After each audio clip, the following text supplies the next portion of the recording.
I want to tell you my 3 tips to answering any multiple choice question. Is going to have to take some practice, and I have some downloads afterwards to show you.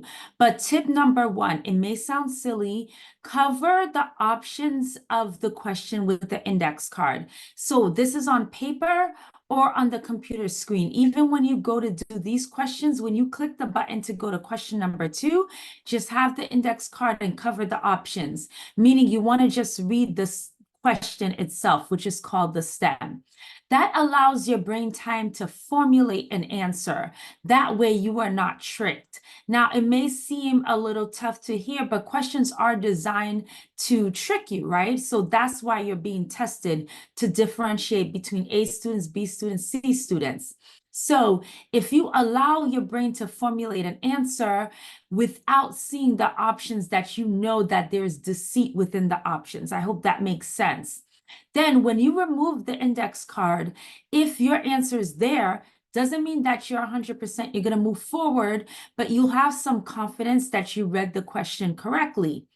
If what you thought of in your brain is not listed there as an option, immediately cover the options back and read the question again, because you probably read it incorrectly.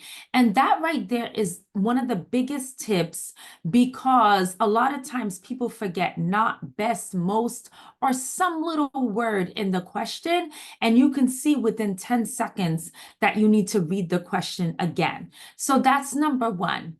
The second part is what I like to call confusion to conclusion. And what that simply means is that the question and the correct answer is a complete thought. Let me say that again. The question and the correct answer is a complete thought.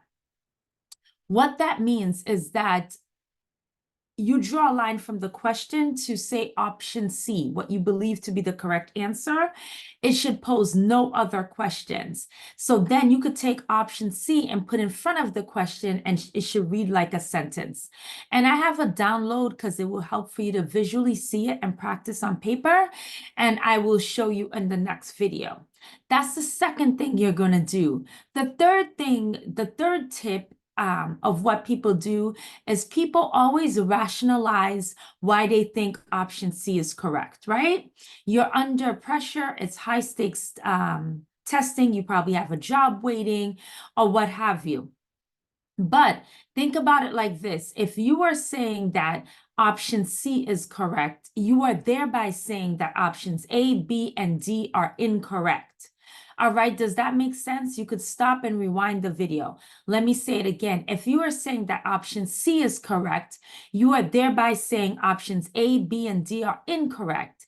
It is easier to tell yourself why something is correct, and you can make up things you never read, videos you never saw, because you know you have to pick something. But instead, what I challenge you to do, instead of saying why option C is correct and coming up with a rationale, I challenge you to say why option A, B, and D are incorrect, meaning A is wrong because. So tell yourself why you're eliminating it. B is wrong because. Tell yourself why you're eliminating. D is wrong because. Tell yourself why you're eliminating it.